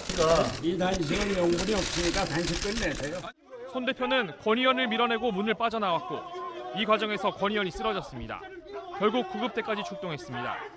오신환 원내대표는 눈물을 보였습니다. 당의 지도부로서 선배 정치인으로서 힘이 돼주지 못해서 죄송한 마음입니다. 서로에 대한 비난과 고성이 오가고 몸싸움이 이어지면서 양측의 감정의 골은 더 깊어졌습니다. JTBC 정종문입니다. 오늘의 핵심 뉴스들을 정리해드리는 아침엔 주요 뉴스입니다. 도널드 트럼프 미국 대통령이 최근 북한과 약간의 서신 왕래가 있었다고 백악관 기자들에게 말했습니다. 매우 긍정적인 연락이었다고 밝혔지만 김정은 국무위원장과 자신이 직접 주고받은 친서인지에 대해서는 설명하지 않았습니다. 기획과 실무 협상 시기를 묻는 질문에는 북한이 준비가 되면 만날 것이라며 시간에 쫓기기보다는 실질적인 성과를 내는데 무게를 두겠다는 뜻도 밝혔습니다. 북한이 3G 무선 통신망을 구축하고 유지하는데 중국 통신장비업체 화웨이가 비밀리에 도움을 줬다는 미국 워싱턴 포스트 보도가 나왔습니다. 미중 무역 협상, 또 북미 실무 협상에 어떤 영향이 있을지 관심이 모아지는데 트럼프 대통령은 파악해봐야 할 것이라고 말했습니다. 일본의 일방적인 수출 규제 문제를 다루게 될 세계무역기구 WTO 일반이사회가 오늘 스위스 제네바에서 이틀간의 일정으로 열립니다. 우리 정부는 산업통상자원부 김승호 실장을 파견해 수출 규제 부당성을 국제사회에 강력하게 호소할 예정입니다.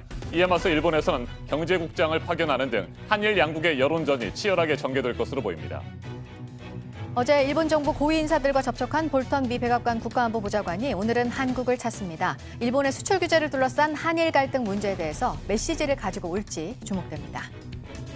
시리아 북서부에서 정부군과 러시아군의 공습으로 40여 명이 숨지고 100명 넘는 부상자가 발생했습니다.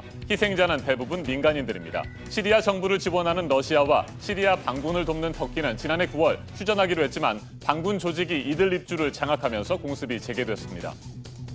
포르투갈 중부 지역에서 난 대형 산불이 사흘째 꺼지지 않으면서 최소 20명의 부상자가 나왔습니다. 강한 바람 때문에 진화 작업이 쉽지 않은 것으로 전해졌습니다.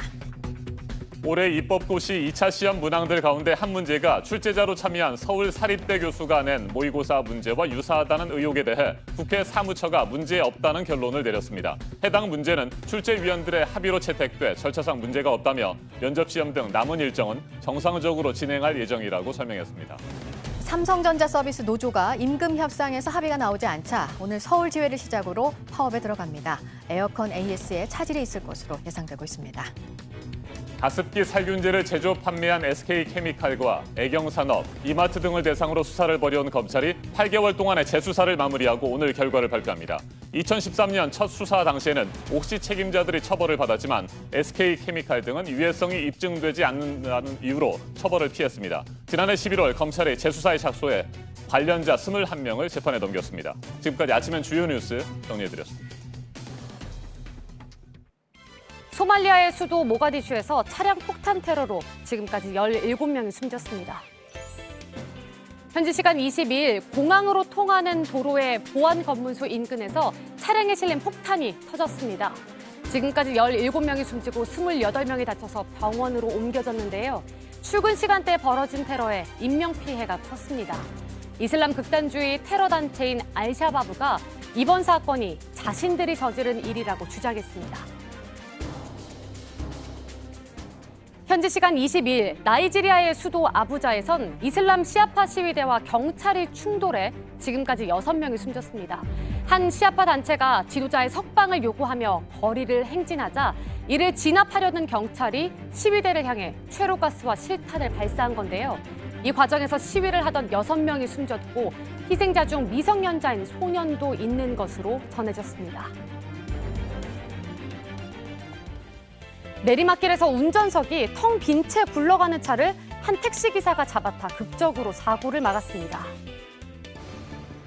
차 한 대가 경사로를 미끄러져 내려갑니다. 신호를 기다리던 중 어쩐 일인지 운전자가 주차 브레이크도 채우지 않고 차에서 내린 건데요. 통제력을 잃고 아무렇게나 굴러가며 사고 위험에 처한 이 차량. 뒷좌석에는 2 아이까지 타고 있어 더욱 위험한 상황입니다. 바로 옆에서 이를 본 택시기사가 재빨리 뒤를 쫓는데요. 미끄러지는 차는 점점 가속이 붙습니다. 일단 아이들이 있는 뒷좌석의 문을 닫고 차의 운전석에 올라탄 뒤 극적으로 차를 멈춰 세웠습니다. 사고를 막은 택시기사에게 찬사가 이어지고 있는데요. 해당 차량의 운전자는 경찰의 조사를 받고 있습니다.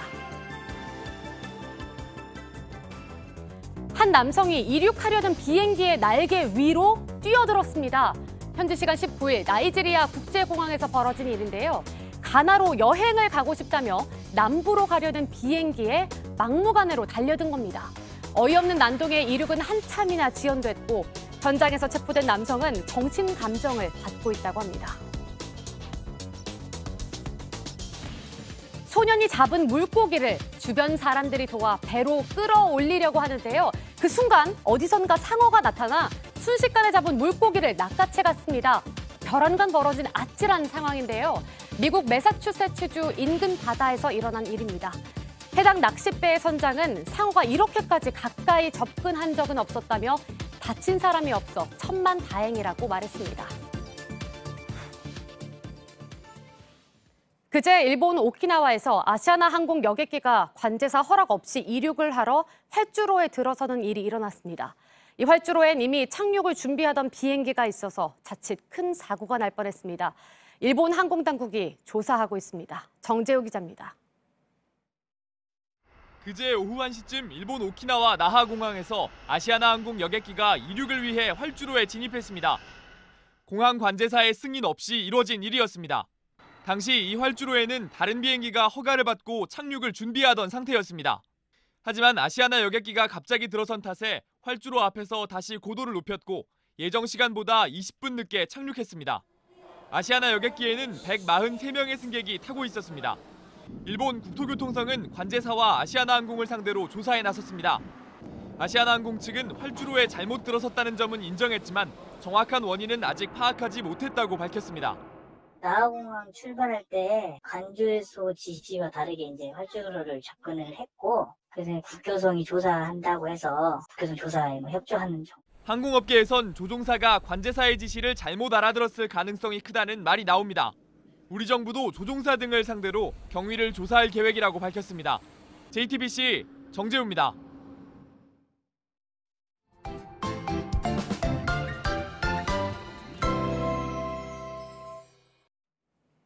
오늘은 절기상 대서입니다. 전국적으로 무더위가 기승을 부리겠습니다. 자세한 기상 정보 살펴보겠습니다. 김연아 캐스터, 지난밤 열대야가 나타났다고요? 네, 그렇습니다. 지금 보시는 지도가 오늘 최저기온 지도인데요. 열대야는 오늘을 기준으로 어제 저녁 6시부터 오늘 아침 9시까지의 최저기온이 25도 이상일 경우를 말합니다. 아직 1시간가량 남긴 했지만 보통 새벽 5시, 6시경에 가장 기온이 낮은 것을 감안했을 때 이렇게 강릉 등 동해안과 대전, 전주, 광주, 대구 등지에서 열대야를 기록할 것으로 보입니다. 강릉은 그러니까 한밤중에도 29도가 최저기온이었다는 얘기죠? 그렇습니다. 네. 잠 못 이루신 분들 많았을 것 같은데 오늘 더위는 어떻습니까? 네, 조금 전 말씀하셨듯이 오늘은 절기 대서입니다. 보통 더위가 가장 강하다고 하는 시기인데요. 이름에 걸맞게 오늘도 무더위가 이어집니다. 현재 전국 대부분 지역에 폭염주의보가 발효 중이고요. 낮 동안 35도 가까이 오르는 곳이 많겠습니다. 오늘 서울이 32도, 강릉과 청주가 34도, 또 광주와 대구가 33도로 예보돼 있고요. 어제와 비슷하거나 조금 높은 기온 보이겠습니다. 네, 최근에 장맛비와 소나기도 곳곳에 자주 내리고 있는데 오늘은 어떻습니까? 오늘도 비 소식이 있는지요? 네, 오늘도 소나기 소식 있습니다. 오후 한때 전국 내륙 곳곳에 최대 40mm 정도 쏟아지겠고요. 지역에 따라서 돌풍과 천둥, 번개를 동반하는 곳도 있어서 주의해 주셔야겠습니다. 네, 기온은 높고 비가 자주 내려서 습도도 높은 상태. 불쾌지수까지 높을 것 같습니다. 어떻습니까? 네, 맞습니다. 제가 SNS를 쭉 살펴보니까 정말 힘들다 토로하는 분들이 많았는데요. 이렇게 벌써 기상 시간인데 잠들기 전과 다름없이 눅눅해서 기분이 좋지 않다. 네. 아무것도 안 해도 땀이 난다고 불편해하셨고요. 외할머니가 에어컨을 끄셨는데 할머니 덥다 말씀드렸더니 그러면 밖에 나갔다 오라고 더운데 네, 이렇게 웃지 못할 사연 전해주신 분도 있었습니다. 네, 장마도 이제 거의 끝나가고 본격적인 무더위가 시작되는데 아직 좀 꽤 남았습니다. 더위 잘 견디셔야 될 것 같습니다. 오늘 날씨 몇 가지 키워드로 다시 한번 정리를 해볼까요? 네, 오늘 날씨 키워드는 절기 대서, 오후 소나기입니다. 대서인 오늘도 무더위가 이어지겠고요. 오후에는 내륙 곳곳에 소나기가 지나겠습니다. 네, 기상정보 잘 들었습니다. 김연아 캐스터 수고했습니다.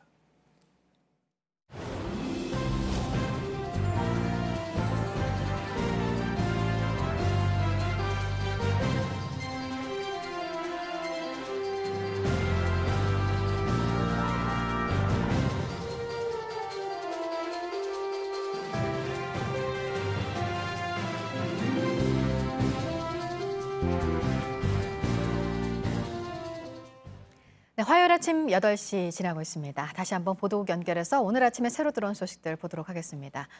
오늘 뉴스에 트럼프 미국 대통령이 유난히 많이 등장합니다. 미국 중앙은행 연준에 대한 압박도 또 했습니다. 이달 말에 기준금리를 결정하는데 기회를 놓치지 말라, 빠른 시간 안에 금리를 내릴 것을 또 한 번 촉구했습니다. 보도국 연결해서 알아보겠습니다. 안태훈 기자, 트럼프 대통령은 이 연준의 긴축에 대해서 그동안 계속 비판을 해왔었잖아요. 네, 그렇습니다. 이번에는 좀 더 수위를 높였다 이렇게 볼 수가 있겠습니다. 우선 트럼프 대통령의 발언부터 짚어보겠습니다.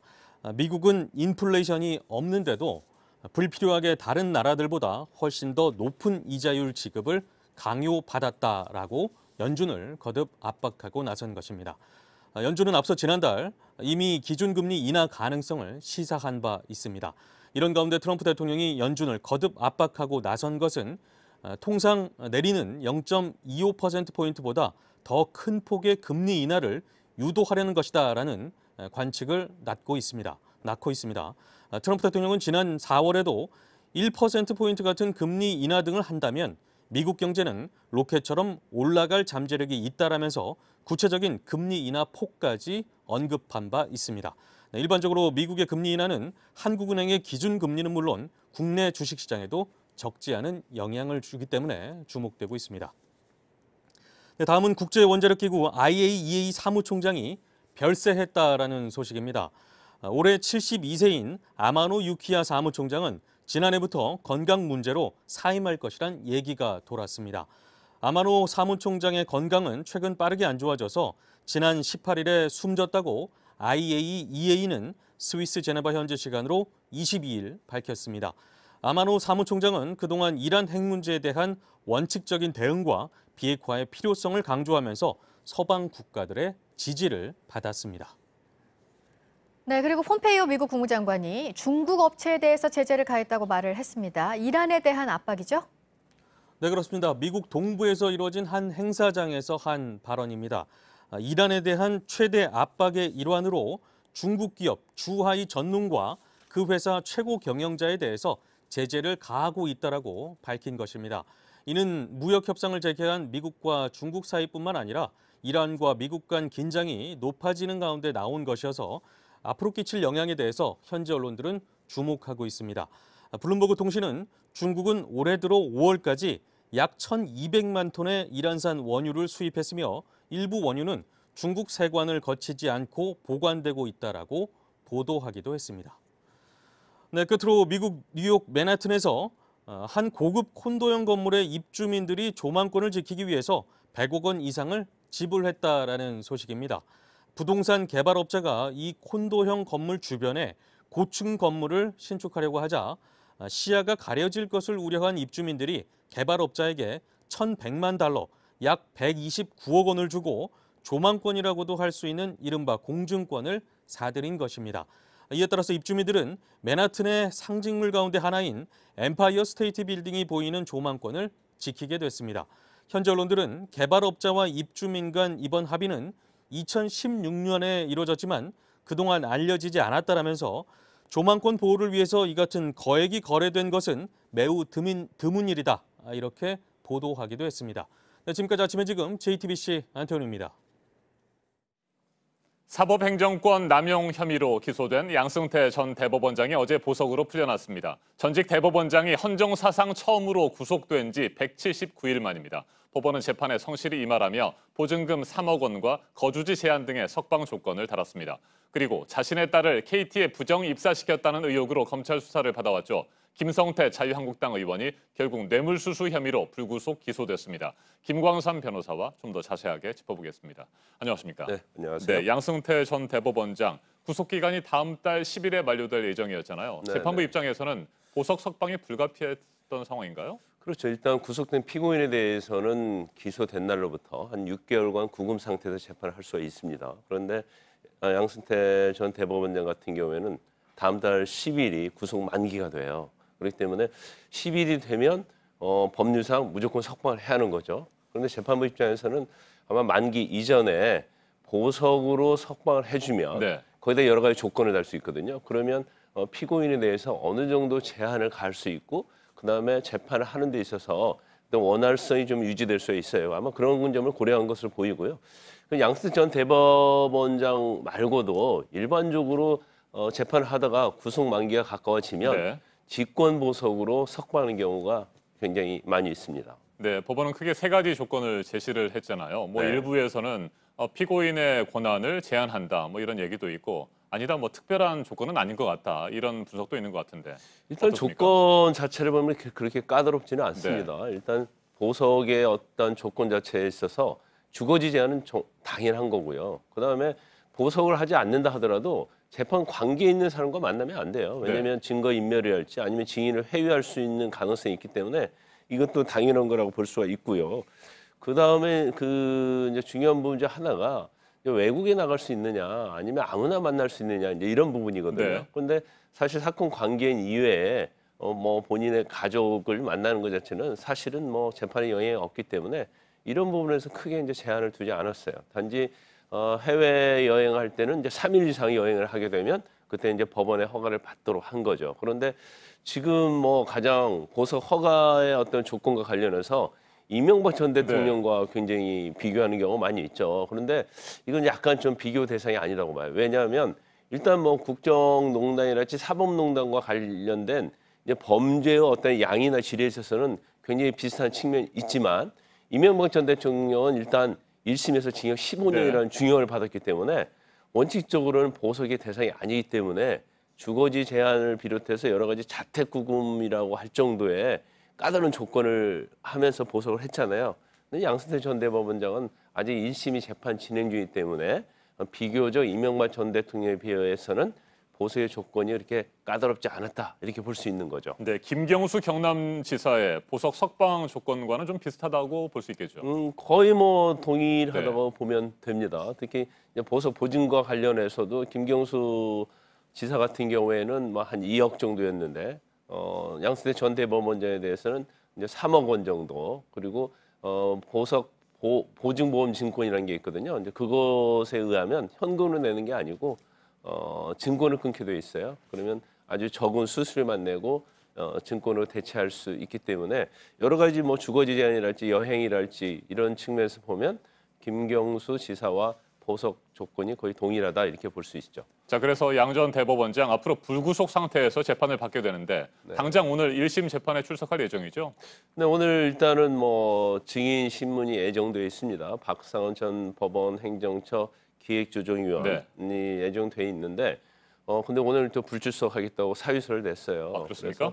그래서 일단 지금 검찰에서 제출한 증거 중에서 한 212명에 대해서 양승태 전 대법원장 측에서 부동의를 하고 있기 때문에 가장 중요한 것은 이제 재판 지연과 관련해서는 이 증인 신문이 얼마나 원활하게 이루어지냐에 따라서 이제 재판의 기간이 결정이 될 겁니다. 그런데 일단 뭐 대부분이 많은 증인들이 이제 판사들이기 때문에 이제 재판도 해야 하고 네. 근데 경우에 따라서는 법정에 나오는 걸 굉장히 부담스러워할 수 있기 때문에 어느 정도 출석이 담보되느냐에 따라서 이제 재판의 어떤 신속하게 진행되느냐 결정될 것으로 보이는데 일단 뭐 구속됐을 때, 그러니까 양승태 전 대법원장이 구속됐을 때고 불구속되었을 때의 어떤 재판 기간은 사실 보성으로 석방된 다음에 길어질 수밖에 없다고 봐요. 네. 왜냐하면 본인 자체가 어떤 신병을 사유로 만약 불출석하겠다고 하면 법원에서 이걸 강제하기 좀 어려운 측면이 있거든요.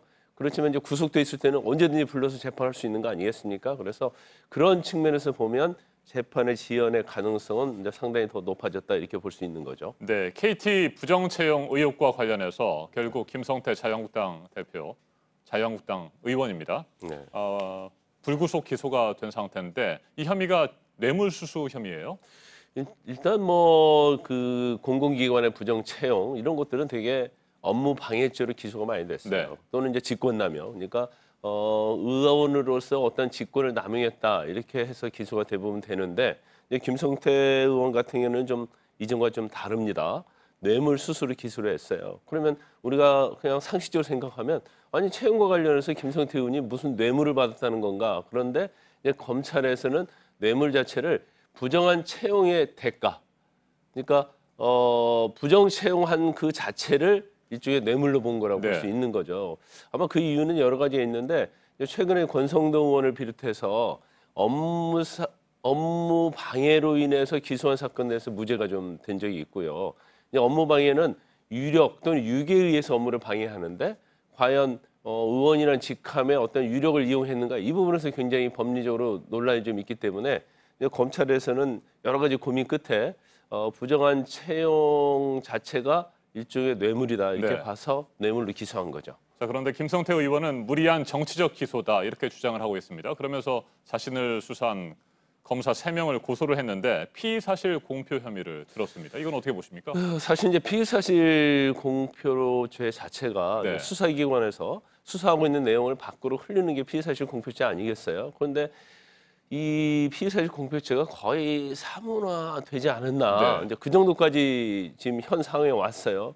왜냐하면 이제 검찰 수사하는 것도 수사 과정에서 피의자나 증인들이 어떤 얘기를 했는가가 다 언론 흘려나오지 않고 있습니까? 네. 그러면 이거 자체도 엄격히 따지면 피의사실 공표죄에 해당될 가능성이 큰데 지금 이번에 이제 울산 사건과 관련해서 검찰 심의위원회 열었습니다. 왜냐하면 지금 수사권 조정과 관련해서 검찰과 경찰의 대립이 있거든요. 네. 그래서 울산에서 한 경찰의 수사 결과 발표 이거 자체를 피의사실 공표죄를 볼 수 있느냐 이걸 검찰이 그냥 무조건 직권으로 판단해서 하면 이건 경찰에 대해서 일종의 압박과 언론용이 아니냐 이제 그런 논란이 있을 수 있기 때문에 검찰 수사심의위원회에서 이걸 판단해달라고 했는데 피의사실 공표의 가능성이 있다 이런 네. 결론이 나왔어요. 그래서 결국 수사할 수밖에 없는데 이거 사실 따져보면 원칙적으로 엄격히 적용하면 어떤 수사 결과를 발표한다랄지 네. 어떤 재판이 확정되기냐 이런 경우에 있어서 특히 공익적 측면과 어떤 비교 형량이 돼야겠지만 피의사실 공표는 좀 문제가 될 수 있는 거죠. 그래서 만약에 검찰에 수사를 해서 경찰의 수사 결과 발표가 피의사실 공표에 해당이 된다고 결론을 내리게 되면 향후에 있어서 어떤 수사기관들의 수사 사실이 외부에 직간접으로 나가는 것 자체는 굉장히 문제가 될 수 있는 소지가 있습니다. 알겠습니다. 여기까지 듣겠습니다. 김광삼 변호사였습니다. 말씀 잘 들었습니다. 일본 뇌염 경보가 어제 내려졌습니다. 앞으로 더 더워지고 비도 자주 내리면 뇌염 모기는 크게 늘어날 수 있어서 주의가 필요합니다. 배양진 기자가 보도합니다. 일본 뇌염 바이러스를 옮기는 작은 빨간 진모기입니다. 지난주 경남에서 하루 평균 1,000마리 넘게 잡혔습니다. 작은 빨간 진모기가 하루 평균 500마리 넘게 채집되고 전체 모기 중 절반을 넘으면 일본 뇌염 경보가 내려집니다. 이번 경보는 지난해보다 보름가량 늦었습니다. 선선한 날씨와 폭우에 이은 가뭄 때문입니다. 경상남도의 7월 평균 기온은 지난 10년간 평균보다 2도 이상 낮았습니다. 모기가 활동할 만큼 무덥지 않았던 겁니다. 장마와 함께 내린 폭우는 모기 알과 유충을 쓸어냈습니다. 그 후엔 마른 장마가 이어지면서 모기가 서식할 무릉덩이가 만들어지지 않았습니다. 하지만 무더위가 시작되면 상황은 다릅니다. 논과 축사 등에 주로 사는 작은 빨간진 모기는 기온이 오르고 비가 자주 내리는 8월부터 개체수가 갑자기 늘어납니다. 일본 뇌염 환자도 8월에 나오기 시작해 9월과 10월에 가장 많습니다. 환자의 90% 이상이 40대 이상 중노년층인 만큼 농촌 지역 주민들은 서둘러 예방접종을 맞는 게 좋습니다. JTBC 배양진입니다.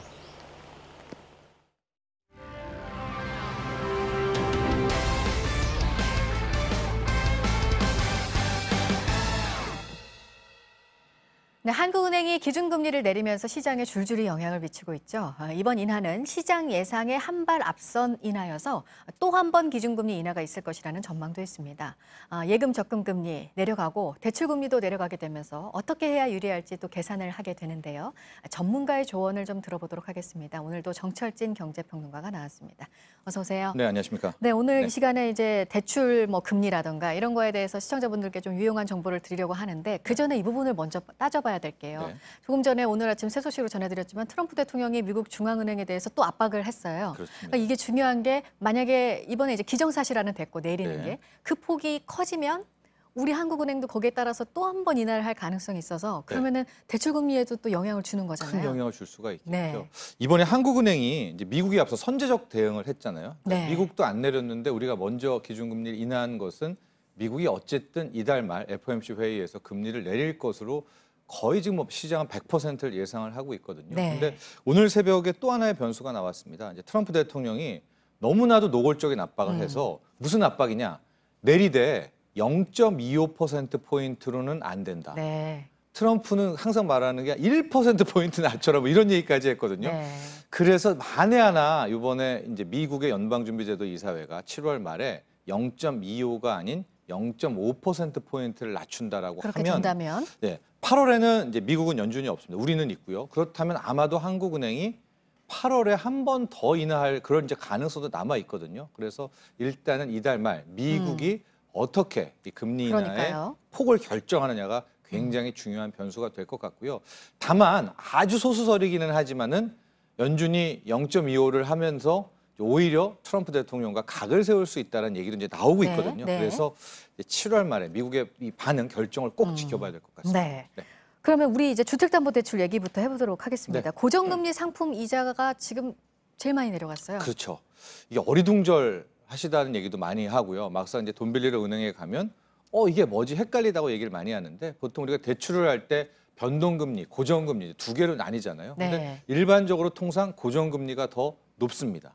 왜냐하면 돈을 빌려주는 금융기관 입장에서는 뭐 수년간, 적어도 5년간 딱 금리가 네. 묶여 있으니까 네. 자신들이 이제 리스크를 지게 되잖아요. 그래서 마진을 더 갖다 붙입니다. 그래서 통상 고정금리가 더 높게 마련인데 최근에 한 5개월 정도에서는 오히려 은행에 가보시면 알겠지만 고정금리가 변동금리보다 더 쌉니다. 그러니까 아니 이게 어떻게 된 일이야? 왜 고정금리 대출 금리가 더 싸지? 이런 의문을 갖게 될 텐데요. 조금 어렵긴 하지만 쉽게 설명을 해드리면 은행도 우리한테 돈 빌려줄 때 어디서 돈을 조달해서 돈을 빌려줄 거 아니에요. 그럼 어떻게 조달을 하냐? 고정금리 같은 경우에는 이제 금융채 5년물, 그러니까 5년 만기 채권을 은행이 발행을 하고 그 돈으로 이제 우리에게 대출을 해주면서 자신들의 이제 이 가상금리를 붙여서 대출해주는 형식인데 지금 시중에 이 트리플 A 5년 만기 금융채 금리가 엄청 떨어졌어요. 네. 1.6%까지 연. 그러니까 이게 왜 그러느냐? 원래 경기가 안 좋다고 하고 당분간 계속 안 좋을 거라고 하고 그러니까 안전자산 때문에 대거 돈들이 5년 몰렸거든요. 그래서 이제 금리가 떨어졌고 그래서 고정금리가 더 네. 낮은 현상이 나옵니다. 그러면 딱 생각할 때 새로 주택담보대출을 받아야 되는 분들은 그러면 고정금리냐? 근데 또 그렇지도 않다고요. 근데 지금 딱 가면은 고정금리가 워낙 싸니까 변동금리에 비해서 네. 지금은 일단은 지금 당장 빌려야 된다면 고정금리를 빌려야죠. 고정금리는 지금 연 2% 후반대도 심심치 않게 빌릴 수가 있거든요. 그런데 이제 지금이 아니라 한 달 뒤 정도의 자금을 빌려야 된다라고 하는 분들은 조금 더 시장 추이를 지켜봐야 된다. 왜냐? 네. 변동금리 같은 경우에는 실제 금리 인하가 나오고 한 3주 정도부터 확 떨어지고요. 만에 하나 미국이 이달 말에 큰 폭의 금리 인하를 한다면은 아마 이제 우리 한국은행도 바로 또 8월에 추가 금리는 할 수가 있기 그 때문에 가능성도 있어서. 예. 당장은 고정금리지만 앞으로 뭐 한두 달 뒤라면 지켜봐야 될 거다. 이렇게 볼 수가 있죠. 네. 그러면 이번에는 이제 새로 대출을 받아야 될 분 말고 이제 좀 갈아타야 되나 네. 하고 생각하시는 분들이요. 네. 근데 또 생각을 해야 되는 게 대출 한도도 또 있어요. 그렇죠. 그래서 지난번에 엄청 인기를 끌었던 게 그 안심전환 대출. 네. 이게 오늘 어떻게 될지 결정이 되나요? 그렇죠. 이제 대출 갈아타기 하실 분들은 일단 자기 금리하고 지금 시중 금리 비교해가지고 일단 싼 거 고르는 건데 다만 이제 3년이 안 지난 분들은 이제 중도 상환 수수료 고려해가지고 결정을 하시면 되고요. 지금 가장 좀 핫한 뉴스가 안심전환 대출이라고 네. 해서 기억하실지 모르겠지만 2015년 한 1분기쯤에 이 뭐 기존에 있는 변동금리를 고정금리로 바꾸고 또 이자만 내는 게 아니라 원리금을 나눠서 납부하겠습니다. 약속을 하면 당시 거의 한 연 2% 후반, 연 2.8%의 고정금리로 속속 전환을 해줬거든요. 그게 정말 큰 인기였습니다. 그래서 1차 뭐 추가까지 해서 32조 원의 이제 대출 자금이 대환 대출이 나갔는데 네. 아마 오늘 제 2차, 그러니까 두 번째 안심전환 대출 상품에 대해서 이제 정부가 또 방침을 밝힌다라고 하는데요. 네. 방금 얘기하신 것처럼 이번 두 번째 안심전환 대출 같은 경우에는 똑같습니다. 고정금리이고 원리금을 함께 갚는 조건으로 할 경우에는 기존의 LTV라든가 뭐 DTI 제한 때문에 실은 이 대출 갈아타기를 할 때 되면 주택담보대출 경우에는 줄어들 수밖에 없거든요. 그런데 그게 아니라 대출액은 그대로 유지하는 식으로 이 안심전환 대출을 2차 안심전환 대출 바닥을 잡을 것으로 보여지고 또 하나가 1차 때 무슨 이제 반론이 많았냐면 고정금리로 이미 원리금 납부하고 있는 사람은 네. 못 갈아탔단 말이죠. 네. 왜냐면 이미 고정금리니까 안심전환 대출. 그래서 이번에는 기존의 고정금리 대출자도 더 싼 고정금리로 갈아타게 할지 말지에 대한 안이 확정이 돼서 나옵니다. 그렇기 네. 때문에 좀 대출 많으신 분들 또 약간 높은 금리인 분들은 오늘 나오게 될 제2차 안심전환 대출 이 가이드를 꼭 확인하시기 바랍니다. 네, 오늘 출시 계획도 좀 눈여겨봐야 될 것 같고요. 마지막으로 그 예금 금리는 뭐 2%대 상품도 이제 없어질 거란 얘기가 나와서 네. 어제 뭐 당연한 얘기인 것 같습니다. 카카오뱅크의 그 5% 예금 네. 1초 만에 끝났어요. 그렇습니다. 뭐 특판이기는 한데요. 이제 100억 한도로 이제 인터넷 은행이죠. 카카오뱅크가 연 5% 정기 예금 금리 상품을 출시를 했어요. 적금으로 따지면 거의 한 연 7% 되는 겁니다. 근데 말씀하신 대로 1초 만에 100억이 다 팔렸는데 이게 이제 우리가 현실을 느끼게 합니다. 이미 시중은행에서는 연 2%대 정기예금은 사라졌고요. 네. 연 1.9, 1.6에서 1.9 정도인데 만에 하나 금리 인하 추세라면은 이제는 또 예적금은 완전히 이제 인기가 떨어지는 뭐 이런 그런 상황이 또 오게 될 것 같습니다. 네, 대출금리 또 예적금 금리를 좀 따져봤습니다. 정철진 경제평론가였습니다. 오늘 잘 들었습니다. 네, 마음의 병은 당신만 그런 게 아닙니다. 비정상적인 것도 감출 것도 아니라고 말하는 책들이 위로를 전하고 있습니다. 강나현 기자입니다. I'm scared. We all are, sweetie.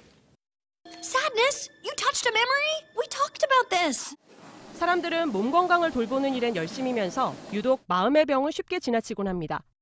부끄러워서 꽁꽁 숨기는 사람도 많습니다. 자신감을 가져. 그냥 너 자신을 사랑해. 이런 식으로 얘기를 하니까 더 속은 골마가는데 말은 못하고. 우울함을 그저 내 탓이라 여기다 고민 끝에 정신과 문을 두드렸는데 그때 꼬박꼬박 적은 상담 일지를 책으로 썼습니다.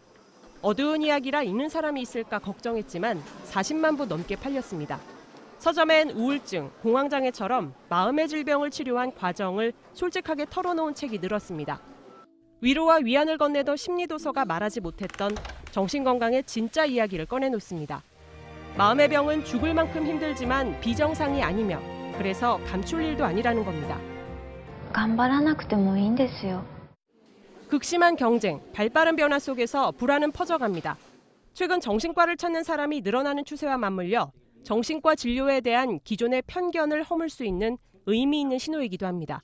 별로 이상한 거 아니구나. 내가 아픈 거를 조금 드러내도 괜찮겠구나. JTBC 강나현입니다. 문재인 대통령의 부인 김정숙 여사가 어제 1박 2일 일정으로 광주를 찾아 세계 수영 선수권 대회 선수들을 응원했습니다. 여자 개인 혼영 200m 결승에 출전했던 김서영 선수에겐 등을 두드리며 수고했다고 격려했고 일부 선수들과 사진을 찍기도 했습니다. 김 여사는 오늘 경기 관람을 마친 뒤 자원봉사자들과 점심을 함께 하기로 했습니다. 여자 실업축구 WK리그에서 인천 현대제철이 화천 KSPO를 상대로 후반전 3골을 몰아치면서 5대3으로 역전승을 거뒀습니다.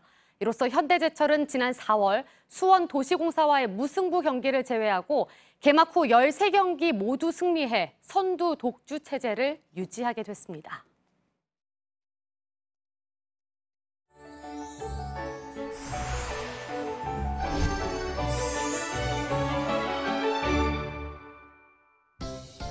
오늘은 염소뿔도 녹는다는 절기 대서입니다. 이름에 걸맞게 더위의 기세가 무척 강하겠는데요.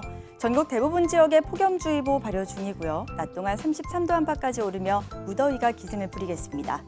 오후에는 소나기 소식이 있습니다. 내륙 곳곳에 최대 40mm 정도로 다소 많겠고요. 돌풍과 천둥, 번개를 동반하는 것도 있겠습니다. 오늘 오전까지 서해안과 남해안, 일부 내륙 지역을 중심으로 안개가 짙게 끼겠습니다. 안전운전하시기 바랍니다. 낮 기온은 서울이 32도, 강릉과 청주 34도, 광주와 대구가 33도까지 크게 오르겠습니다. 북한도 곳곳 35도 가까운 기온 보이면서 더위의 기세가 강하겠습니다. 내일 중부지방은 더위가 한풀 꺾이겠습니다. 내일도 내륙 곳곳 소나기가 지나겠고요. 목요일에는 전국에 비 소식 들어있습니다. 기상정보였습니다. 아침엔 뉴스워치, 오늘 하루 관심을 가지고 지켜봐야 할, 기억해야 할 뉴스 끝으로 정리해드립니다. 도널드 트럼프 미국 대통령이 최근 북한과 약간의 서신 왕래가 있었다고 백악관 기자들에게 말했습니다. 매우 긍정적인 연락이었다고 밝혔지만 김정은 국무위원장과 자신이 직접 주고받은 친서인지에 대해서는 설명하지 않았습니다. 기획과 실무 협상 시기를 묻는 질문에는 북한이 준비가 되면 만날 것이라며 시간에 쫓기기보다는 실질적인 성과를 내는데 무게를 두겠다는 뜻도 밝혔습니다. 미국 정부가 거래 제한 대상 기업으로 지정한 중국 화웨이가 북한의 3G 무선 통신망 구축과 유지를 도왔다는 미 언론 보도에 대해 트럼프 대통령이 파악해봐야 할 것이라고 밝혔습니다. 사실관계에 따라 미중 무역 협상과 북미 실무 협상에 여파가 있을지 주목됩니다. 일본의 일방적인 수출 규제 문제를 다루게 될 세계 무역기구 WTO 일반 이사회가 오늘 스위스 제네바에서 이틀간의 일정으로 열립니다. 우리 정부는 산업통상자원부 김승호 실장을 파견해 수출 규제의 부당성을 국제사회에 강력하게 호소할 예정입니다. 이에 맞서 일본에서는 경제국장을 파견하는 등 한일 양국의 여론전이 치열하게 전개될 것으로 보입니다. 어제 일본에 가서 일본 정부 고위 인사들과 접촉한 볼턴 미 백악관 국가안보 보좌관이 오늘 한국을 찾습니다. 정의용 청와대 국가안보실장과 강경화 외교부 장관, 정경두 국방부 장관을 내일 잇따라 만날 예정인데 관심은 한일 간 갈등 문제에 대해 메시지를 가지고 올지입니다. 오늘 전해드릴 소식은 여기까지입니다. 이상으로 JTBC 뉴스 아침엔 화요일 순서 모두 마치겠습니다. 건강한 하루 보내시기 바랍니다. 고맙습니다.